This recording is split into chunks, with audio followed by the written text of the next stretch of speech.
Right, let's get stuck into some more comedy. Please welcome the very lovely Adam Bloom. And thank you.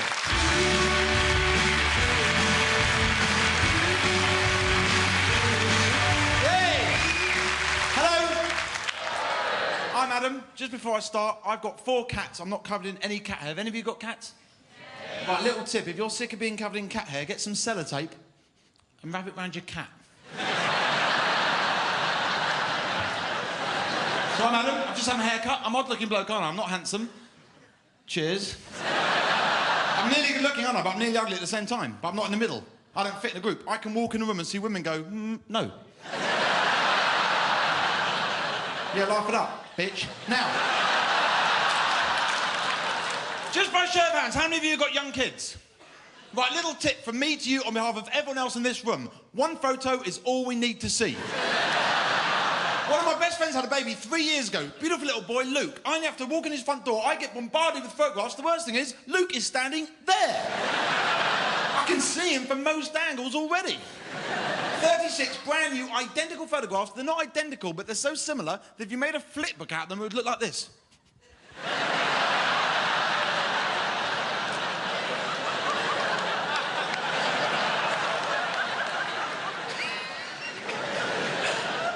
Got one in the wrong order. So I'm going to grow my hair back. You know what I'd do if I had enough time and money? I'd grow my hair shoulder length, I'd go to a top hairdresser's, I'd sit down and I'd say, right, I want you to shave my head from here downwards, bleach it grey, curlers around the outside, perm on top. I want the barrister look. I'll spend 5 hours on my head, extensions, bows, lockers. So it's £148.50, please. I'll say, I have no money, and I run out. They'll run after me, grab me, take back the shop, phone the police will come, arrest me, take me to court, and that's where the fun will start. You can do it! I would just love to get arrested once in my life and not care. The only thing is, I don't want to have to spend the whole night in a police cell. If I got arrested tonight, I'm allowed 1 phone call, I'd phone the police station and do a bomb scare.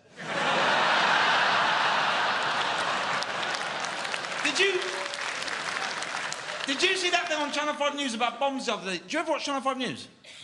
So I quite like it. I think the only problem with Channel 5 News is it's all right, but if something quite big happens, you've got to check on BBC One to see if it's true.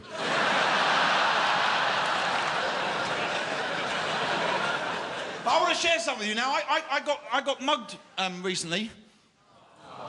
No, it's not panto, it happened. Who has been mugged before? Show of hands. What'd you get mugged for? How old are you? How old are you? 24. Now tell me again, but pretend you're not trying to buy fireworks. What'd you get mugged for? Money? Don't say that like it's so obvious. Like you're walking down an alley with a tiara, a laptop and a stereo. Give me your money, I have none, you're free to go. Well, I got mugged in Manchester. Anyone here from Manchester? Yeah? Got my phone? I went down a dark alley late at night, right? Not a good idea, right? Friday night, late at night, I went down a dark alley and a guy jumped out behind me like this. Give me all your money or I will stab you. Now, that's quite frightening, because I never saw a knife, that could have been a pen. But I'm not going to risk it. Don't want to get drawn on. I had £3 in my pocket. I gave him the £3. He looked back at me as if I just mugged him. We're empty pockets. I got my phone, I'm a little Nokia one. When I bought it, the bloke in the shop said it was the lightest phone in the world. So when I got home, I got some sandpaper and scratched a bit off the edge, so I had the lightest phone in the world. And as I handed it over, it suddenly occurred to me that little SIM card's got all my numbers on it. I said, that SIM card means nothing to you. You know I'm going to cancel my phone as soon as you walk away. Can I have my SIM card back? So I'm asking a mugger for some compassion. But it just shows that there are different levels of mugger in the world, because he went, "Oh, sod it, go on then." He even held my can of Fanta for me. So you've got to picture this. He's holding my Fanta, I'm fiddling with the SIM card. I can't get the SIM card out, so I'm fiddling like this. By this point, people start coming towards us from either side, so he starts to panic. I'm going to ask for help. So he went, "Act normal, act normal." So I took my SIM card out, normally. And then to make it look normal, he started chatting, which makes sense, but he went, "So, have you had a good night?"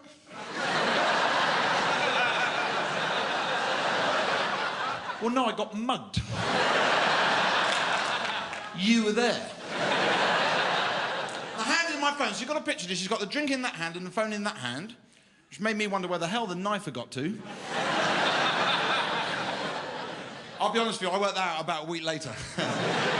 We're all clever in retrospect, aren't we? Unless you don't know what retrospect means. But he paused. Why would you pause when you're mugging someone? All I can think is he was so thick, he had to work out which of the objects to give back. He went... Well, there's your drink. Like he gets it wrong. Like he sometimes goes home to a flat full of Fanta and goes, wrong one again. No, I don't have an ending to this story, but the bad news is I lost my mobile phone. The good news is Manchester police have got his fingerprints on the can of Fanta. And we've had a laugh.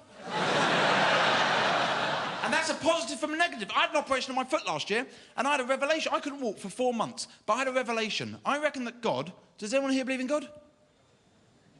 Good for you. No, one person. Because I do. I've actually had this image in my head for years. What do you think? So my revelation...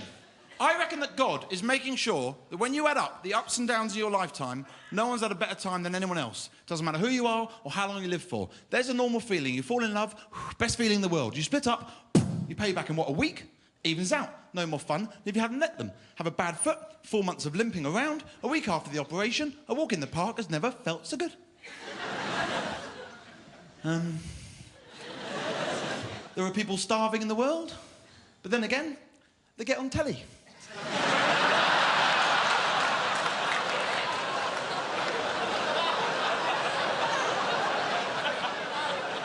First of all, I'd just like to say what a top gag that was.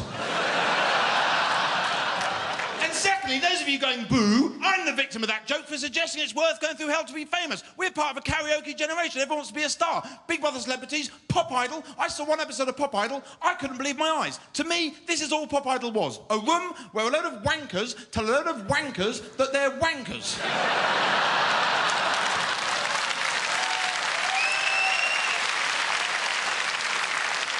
While I have a wank. I'll tell you what I'm addicted to. I've just discovered Tetris. Because I've only just got into computers. 2 years ago, I didn't have an email address. And I got an email address. I got a laptop, then I bought a palm top and a desktop, and I've got a website. In the space of 2 years. 2 years ago, I was a technophobe. Now I'm a paedophile.